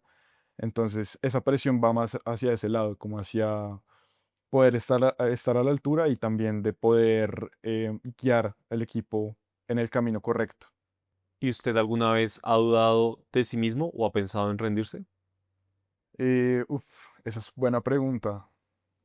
Sí, claro, claro que sí. Yo he tenido dudas, de pronto no tanto desde el punto de vista de, pues, mías personales, porque tengo pues una confianza en mis habilidades y también en lo que puedo hacer aprendiendo cosas nuevas y conocimiento nuevo. De pronto es un poco más de duda en cuanto a la forma de hacer las cosas. A veces uno no sabe si la forma en la que uno está liderando el equipo es la forma correcta. Y pues ahí es donde, ahí sí es de mucha utilidad tener buenos mentores que a uno le ayudan a construir un estilo de liderazgo correcto y que, que uno también lo pueda transmitir al equipo correctamente. Entonces, sí, sí he tenido dudas, pero definitivamente eh, son más dudas a nivel de la forma de hacer las cosas que en mí mismo. O sea, en mí mismo realmente nunca he dudado. Entonces sí, creería que es más por ese lado, como dudas de, ¿será que estoy tomando el camino correcto? ¿Estoy tomando la decisión correcta con esta persona? Aunque bueno, pues ahí también pues lo conecto un poco con lo que hablábamos antes del tema de los valores, cuando no está muy clara el panorama, cuando tienes una decisión difícil que tomar, siempre pregúntate cuál de las alternativas es la que más se alinea con tus valores de vida, tus valores personales y los de la empresa. Entonces sí, creo que es un poco más por ese lado y como que tener claro ese tema de los valores te da también al final la guía de cómo no dudar de ti mismo, sino sabes que tienes unos valores de vida y síguelos, o sea, ve con ellos hasta el final. ¿Qué hábitos o rutinas lo mantienen enfocado? Bueno, hábitos, me gusta la lectura, me gusta mucho aprender, totalmente, todo el tiempo estoy, no solamente como de temas de pagos cross-border, que es nuestro mercado, sino me gusta mucho leer también de temas de inversiones. Me encanta también, por ejemplo, empezar a entender modelos de negocio diferentes, empresas diferentes. Me apasiona mucho también el tema de inversiones, entonces siempre estoy buscando modelos de negocio de pronto que existen afuera y que funcionan de cierta forma y veo si hay algo de ese modelo de negocio que yo pueda implementar en mi empresa. Entonces, es un tema que me apasiona mucho como hábito, como la lectura y el aprendizaje constantemente. También mucho el tema de ejercicio. Me gusta hacer ejercicio para mantenerme pues saludable. Em, Me parece que es un tema también clave para salud mental. Definitivamente pues tener una vida activa hace que uno constantemente pues pueda tener más energía en su día a día. Y es un tema muy clave. Tema también de alimentación, o sea, me gusta mucho pues alimentarme de la mejor forma. Antes no lo hacía, duré muchos años de mi vida comiendo porquerías, literalmente comía de la peor forma posible. Desde que entré a la universidad como hasta 2000, hasta hace un año y medio más o menos, y empecé a cambiar mucho mis hábitos de alimentación, porque al final también noté la diferencia. Cuando empecé a alimentarme mejor, empecé a ver que tenía más energía, me sentía mejor físicamente, podía tomar mejores decisiones. Entonces, también me gusta mucho el tema de alimentación, como siempre estar aprendiendo mucho de cómo puedo alimentarme de la mejor forma, como incluso temas de suplementación. Me gusta tomar vitaminas, me gusta, hay algunos, por ejemplo, está el tema este de ashwagandha, que es como una hierba que a uno lo ayuda a estar más concentrado y le ayuda a bajar los niveles de cortisol, que es como el estrés, y tomar mejores decisiones y tener como más claridad mental. Entonces, creo que esos son como los hábitos que me ayudan a llevar el día a día también pues, el estrés que conlleva tener la empresa. Y usted justamente habló de inversiones, usted le apasionan las inversiones y acá en la Academia del Éxito es nuestro principal foco. Quiero que hablemos sobre inversiones. ¿En qué invierte Julián Delgado además de su startup? Bueno, tengo inversiones en varios campos. Me gusta mucho el tema de bolsa, de bolsa de empresas en general del mundo, precisamente por lo mismo que decía, que me gusta estar conociendo los modelos de negocio y ver cuáles son los fundamentales que hacen que una empresa pueda dominar en su mercado, cuáles son de pronto el MOAT, que es como lo que hace que sea una barrera de entrada para otros competidores ganar en el mercado. Entonces me gusta mucho hacer inversiones puntuales en empresas, o sea, yo no tomo tanto el approach de ETFs, que igual me parece que son herramientas excelentes. Poder invertir en muchas empresas al mismo tiempo es una alternativa excelente, pero a mí me gusta más hacer inversiones puntuales, entrar a entender muy bien los fundamentales de la empresa, los números ya como a nivel financiero, del flujo de caja, además de cómo está la empresa pues, en términos de la evaluación y también frente al estándar del mercado y de la industria en la que están. Entonces, tengo inversiones en muchas empresas puntuales, más o menos unas 30 más o menos en mi portafolio. Mentiras, un poco menos, como alrededor de unas 20 25. Y ya tengo otra parte de inversión que es un poco más de real estate. Entonces, por ejemplo, hace poco invertí en un Airbnb en Medellín. Entonces, ese tipo de cosas también me gusta, como tener un poco de diversificación entre acciones y el tema de inmobiliario. Me parece también chévere. Y usted que está bien metido en el mundo de Venture Capital, ¿cómo funciona una inversión en Venture Capital? ¿Cómo busco el retorno? Y quiero que lo pongamos desde dos perspectivas. Una, desde yo como inversionista, por ejemplo, yo, Santiago, invierto en un fondo de startups o en una puntualmente, yo como recibo mi retorno, y también usted ya como founder, cómo es el exit, cómo es el retorno en el largo plazo. Bueno, ahí hay muchas alternativas y depende mucho de la empresa y del momento. Entonces, hay pues el camino tradicional es invertir a través de un safe de pronto en alguna empresa, y cuando esa empresa eventualmente va haciendo nuevas rondas, va de pronto abriendo como un espacio para que los inversionistas actuales vendan la inversión que habían hecho inicialmente pues a una evaluación más alta, y pues ahí se ganan un retorno. Ese es como el modelo más estándar que existe. Para uno como founder específicamente, bueno, en nuestro caso todavía no hemos hecho exit de ninguna forma. O sea, Zulu, nosotros, Esteban y yo todavía seguimos teniendo la participación que teníamos desde un inicio. Obviamente pues se ha ido diluyendo con el paso de las rondas que hemos tenido y demás, pero no estamos, por ejemplo, en este momento no estamos pensando activamente en hacer un exit. Estamos pensando pues en construir una empresa que sea, de pronto puede que nos demoremos más, que nos demoremos 5 10 20 años, pero este es un proyecto que definitivamente es un proyecto de vida, que pues nosotros queremos alinear nuestra vida con este propósito de poder tener este impacto en las empresas. Y en este orden de ideas, no estamos pensando como en hacer un éxito en corto plazo.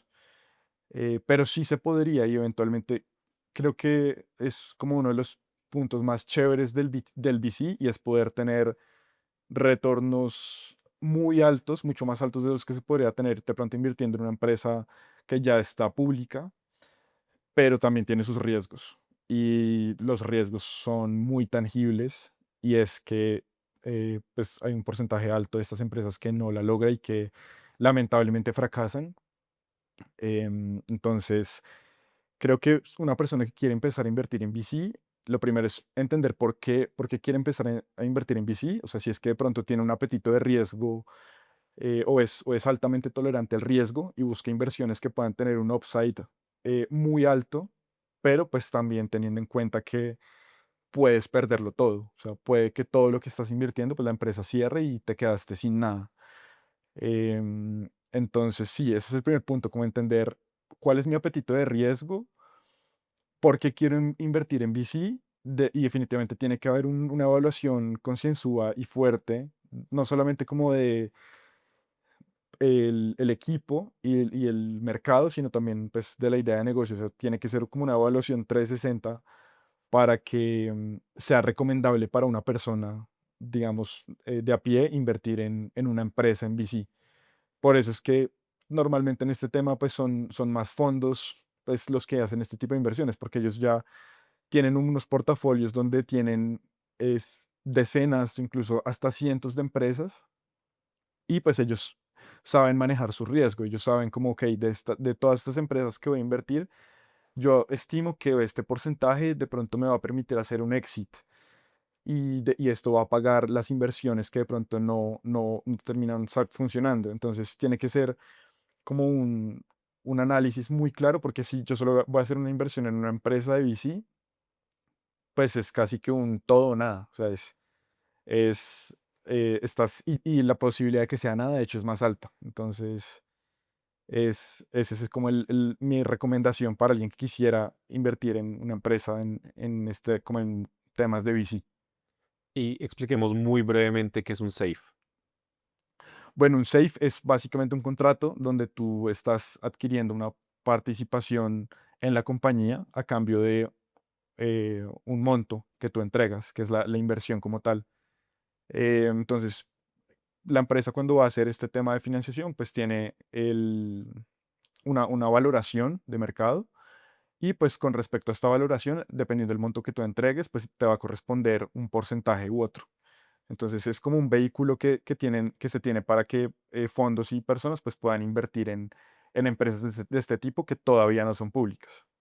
Y justamente, bueno, nosotros nos encontramos en el Colombia Tech Fest con muchísimos otros founders de varias startups de Colombia y de toda la región. Y con unos amigos nosotros nos preguntamos lo siguiente, me gustaría conocer su posición. Al final, pues obviamente un founder y su equipo de trabajo pues se matan para sacar una empresa adelante y cambiar muchas realidades, generar mucho impacto social, económico, financiero, etcétera, y merecen un retorno a cambio, ¿cierto? Y ya hemos hablado pues que es a través de un exit. Pero usted cómo cree que es la forma como más consciente para ir haciendo el éxito. ¿Por qué? Como usted decía, la mayor probabilidad de esto es que no salga. Realmente la tasa de quiebra es más alta que la tasa de las que la logran sacar del estadio. Entonces, ¿usted cómo cree que es la mejor forma para ir saliendo, como ir haciendo el exit? ¿Cuál cree que es la mejor forma, como en cada ronda ir saliendo como lentamente, como un DCA, pero al revés, como ir vendiendo poco a poco, o llegar hasta cierto punto y decir, no, yo vendo acá, o decir, no, mi meta es el IPO, yo tengo esa meta clarísima y en IPO hacemos exit? ¿Usted cómo cree que es la mejor forma? Bueno, depende nuevamente, depende de la empresa y del momento y de lo que la empresa aspire a hacer. Si yo tengo claro que yo voy a dominar un mercado muy bien y que voy a hacer un IPO, pues obviamente pues esperar al IPO, ¿no? Porque es la valoración más alta a la que va a llegar la empresa. Pero en la gran mayoría de casos creo que lo que termina pasando es que, bueno, las varias empresas son como adquiridas, entonces llega de pronto otra empresa que es un poco más grande en el mismo sector o que quiere expandir sus operaciones a ese mercado y compra la empresa en su totalidad. Entonces, esa es otra forma de éxito. O, por ejemplo, también está el tema de ir saliendo en las rondas. Entonces, eventualmente, si hay una empresa que piensa hacer muchas rondas de financiación y sus founders, pues, de pronto tienen la oportunidad o quieren ir haciendo un exit escalonado, pues también se puede. Entonces, depende mucho realmente de lo que tanto de las aspiraciones que tenga yo con mi empresa, como del el mercado, de cómo esté el mercado y de las alternativas que yo tenga. Volvamos un poco a la parte personal y quiero preguntarle cuál es como un hábito o una actividad que usted hace y acá la gente le sorprendería que usted haga.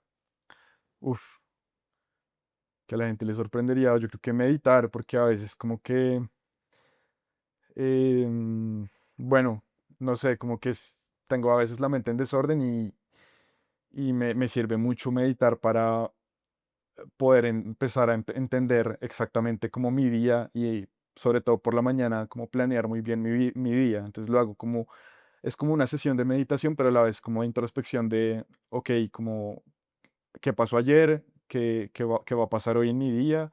¿Cómo me puedo organizar para que las cosas salgan? ¿Qué tengo que sacar hoy sí o sí? ¿Que no es negociable posponer? Como ese tipo de cosas, creo que la meditación es algo que de pronto la gente no se esperaría mucho que yo hiciera, pero sí lo hago y me funciona bastante. ¿Y cuál sería como un dato curioso de usted que casi nadie conoce? Un dato curioso. mm, Ahí puede bueno, no, pensarlo. creo que no creo que es un dato curioso porque pues Zulu empezó con todo este tema de blockchain al principio, pero pues la verdad yo no invierto en cripto porque creo que es un tema discutible, pero en mi caso personal no invierto en cripto porque me gusta tener como de cierta forma control o visibilidad de en la valoración de las cosas. Por ejemplo, en el caso de las empresas es mucho más fácil entender por qué una empresa vale lo que vale. En el caso de pronto de Bitcoin o de Ethereum o de cripto, de pronto no es tan claro el valor intrínseco, entonces uno no termina de entender cuál sería una valoración correcta para este tipo de activos. Entonces, con eso sí, soy un poco más de pronto conservador y me mantengo un poquito al margen, a pesar de que pues esperaría que por Zulu y la naturaleza de blockchain que tuvimos, pues fuera un tema en el que yo invirtiera, por ejemplo. Dato curioso y polémico. Sí, Muy bien. Me gustaría pedirle un consejo para una persona que quiere fundar una startup. ¿cuál sería ese consejo más importante que usted le daría? Bueno, el consejo es busca el problema y, pues creo que es como una frase que se dice mucho, pero es enamórate más del problema que de la solución, ¿no? Entonces, obsesiónate mucho con un problema que encuentres, que definitivamente haya un dolor ahí, que haya mercado y que haya gente dispuesta a pagar por ese producto, por ese servicio. Y enfócate mucho en ese problema y busca la mejor forma de solucionarlo. Y todos los días tienes que estar pensando cómo lo puedo hacer mejor, cómo lo puedo hacer mejor, cómo lo puedo hacer mejor, porque creo que es un camino que definitivamente no es lineal y uno va aprendiendo sobre la marcha. Va adquiriendo conocimiento nuevo y nuevas formas de hacer las cosas. Entonces tienes que 100% aprender todos los días algo nuevo. O sea, no es negociable porque todo va cambiando, el mercado cambia. Por más de que sea un mercado, incluso hasta en el caso del mercado financiero, que es como muy, digamos, estable a lo largo de los años, todos los días cambia algo. Todos los días sale de pronto una nueva circular de la superintendencia, todos los días sale una nueva regulación, todos los días pasan noticias relevantes. Entonces, es 100% estar muy, muy metido en ese mundo de qué está pasando en mi mercado y cómo puedo hacer las cosas mejor. Bueno, vamos a pasar ahora a una sección bastante chévere del podcast y es una ronda rápida y dinámica de preguntas. Así que vamos a comenzar. Un fracaso que hoy agradeces. Eh, de pronto haber, habernos estrellado tan duro con el primer modelo de negocio, lo agradezco hoy porque gracias a eso surgió el pivot que hoy nos tiene a flote, pues que es el modelo de negocio que tenemos ahorita. Un libro o recurso que cambió tu mentalidad. Bueno, hay varios, pero si tuviera que escoger solamente uno, yo diría que bueno, tengo un curso que es muy, muy bueno y sobre todo la gente que le guste como el tema de tecnología, producto y demás, se llama Reforge, que es, bueno, es como una academia y ahí hay cursos para muchas cosas. Y son recursos muy valiosos y gran parte de esos aprendizajes que tuve en esa serie de cursos los aplico hoy en mi día a día en el equipo. Una habilidad que todos deberían aprender. eh, Inteligencia artificial, o sea, saber hacer prompts, saber em, incluso hacer workflows de automatización. O sea, es algo que se puede llegar a aprender sin necesidad de un esfuerzo muy grande y que puede ayudar a toda la gente a tomar mejores decisiones y acelerar procesos en sus empresas o incluso en su vida personal. Una persona que te inspira y por qué. Bueno, me inspira mucho. Bueno, Warren Buffett definitivamente creo que es la principal fuente de inspiración porque es una persona que a lo largo de su vida ha sido muy, muy consistente y ha tenido como mucho esa mentalidad austera de priorizar el largo plazo y en ese sentido, pues todos sabemos todo el éxito que ha tenido y entonces me gusta mucho esa mentalidad y tiene demasiadas enseñanzas y las aplico mucho también en mis filosofías personales de inversión. Un error común de emprendedores jóvenes. Yo diría que contratar por contratar, digamos, si no tienes muy claro realmente para qué necesitas una posición, no contrates, o trata de posponer la contratación al máximo posible, porque ya hay tantas herramientas para automatizar procesos que de pronto es una posición que terminas no necesitando en un futuro y terminas teniendo un peor proceso porque terminas despidiendo a una persona, que es lo peor que puede hacer uno como emprendedor. O sea, contratar mal y tener que despedir a alguien por eso es lo peor que se puede hacer. Entonces, ser como muy concienzudo en no solo con el equipo, sino también con los recursos en general. O sea, pensar todo muy bien antes de tomar una decisión. El peor consejo que te han dado. El peor consejo, no arriesgues, digamos, no arriesgues por quedarte en la zona de confort. O sea, sí, definitivamente la única forma de aprender para mí es poniéndote en situaciones incómodas. O sea, estar constantemente buscando la incomodidad. Creo que es la forma más fácil de crecer y aprender lecciones que te van a ayudar en la vida. Entonces, sí, definitivamente hay que arriesgarse. Y ahora, ojo con esta. Una pregunta que nunca le han hecho, pero que siempre ha querido que le hagan y que en este momento va a responder. Bueno, puede ser de pronto como que hubiera hecho diferente si empezara Zulu hoy. Puede ser. Esa pregunta me parece interesante. Y yo creo que ahí lo que definitivamente haría diferente es ser mucho más conscientes el, de los recursos que tenemos y cómo aprovecharlos de la mejor forma posible. O sea, como haber sido mucho más concienzudos en un principio de vamos a crecer en estas etapas y vamos a hacer esto con los fondos, como mucho más concienzudo en vez de pronto como querer tener un growth ya súper escalado, súper rápido y desorganizado, ser mucho más organizados como en ese approach de vamos a crecer con estos pasos y vamos a alocar los recursos de esta forma para que sea mucho más eficiente al fin y al cabo. Quiero que ya vayamos cerrando y vamos a una última sección de éxito y de legado. Y hemos hablado mucho de consejos para emprendedores que quieran salir al mundo de startups, fintechs y demás. Pero usted, ¿qué le diría puntualmente a alguien que quiere emprender, pero que dice, es que soy muy joven o me falta mucha experiencia? Mi consejo ahí sería 100% hazlo. O sea, no hay, o sea, si eres joven y tienes la posibilidad de pronto de equivocarte y que las consecuencias de equivocarte no sean, por ejemplo, no sé, es que ya no tengo cómo pagar el arriendo, no sé, no tengo cómo pagarle el colegio a mis hijas o lo que sea.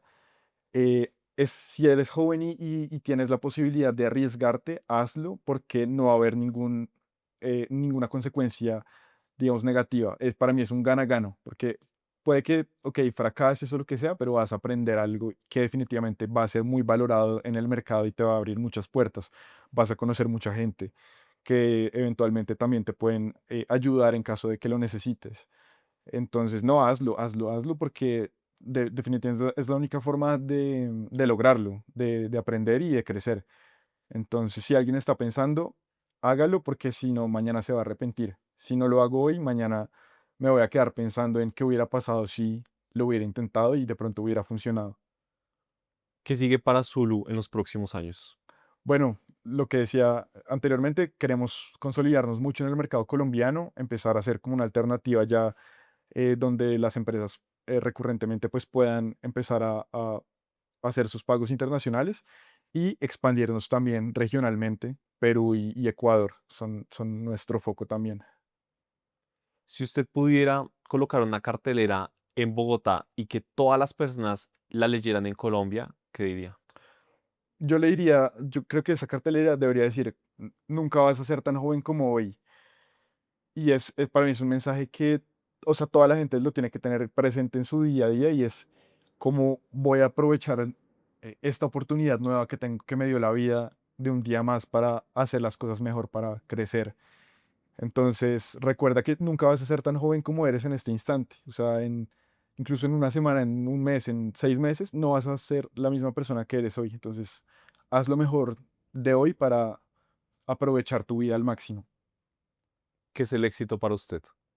Bueno, para mí el éxito es poder construir un legado. En mi caso personal, uno de mis grandes sueños es tener un legado familiar y empresarial. Entonces, para mí el éxito sería precisamente nuevamente lo alineo otra vez con el tema de los valores, tener una familia donde yo pueda transmitir mis valores y también una empresa donde pueda transmitir mis valores. Para mí ese es el éxito y poder hacerlo de forma que sea replicable, que cuando yo no esté se siga transmitiendo de generación en generación esa forma de pensar y esos valores. Bueno, Julián, yo realmente que le quiero agradecer enormemente por esta conversación, más que para la audiencia que no lo sabe, nosotros estudiamos juntos en el colegio, entonces me sorprende mucho cómo los cambios de la vida, como lo que logramos y pues qué chévere que alguien que también fue lasallista esté logrando cosas tan grandes y generando un impacto tan grande en Colombia y en la región. Y quisiera cerrar con dos cosas. La primera es que tenemos una tradición acá en el podcast y es que en este cuaderno recapitulamos como grandes reflexiones, meditaciones de nuestros invitados. Entonces, una vez acabemos, se lo voy a dar para que nos pueda ayudar como con ese mensaje, con una parte de su legado. y también preguntarle cuál sería ese último mensaje que le gustaría darle a toda la audiencia. No, perfecto. No, pues muchas gracias. Muchas gracias también por la invitación. Me encanta este tipo de espacios porque si a alguien le sirve algo de lo que a mí me ha servido o de las cosas que hablamos, creo que me doy por bien servido. Y el mensaje final creo que sería para toda la gente que se arriesgue, que definitivamente las cosas pueden no salir como uno espera, pero definitivamente siempre hay un aprendizaje, entonces siempre es o gano o aprendo. Entonces, si hay algo que estás pensando en este momento que quieres hacer y que no te has animado a hacerlo por algún motivo, dale, hazlo.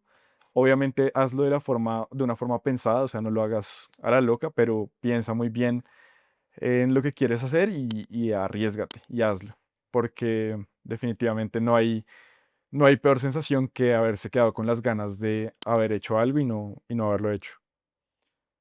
Muchas gracias, Julián, por ser parte del podcast de la Academia del Éxito. No, gracias, gracias a ustedes.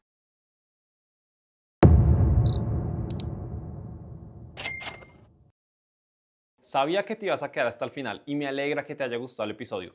Es por eso que no te olvides suscribirte en el canal y por favor déjanos un like, un comentario de qué te pareció y ayúdanos a compartiendo este contenido. Recuerda que con estas acciones tuyas vamos a poder traer a los mejores invitados y crear el mejor podcast de toda la región. Nos vemos en el siguiente episodio.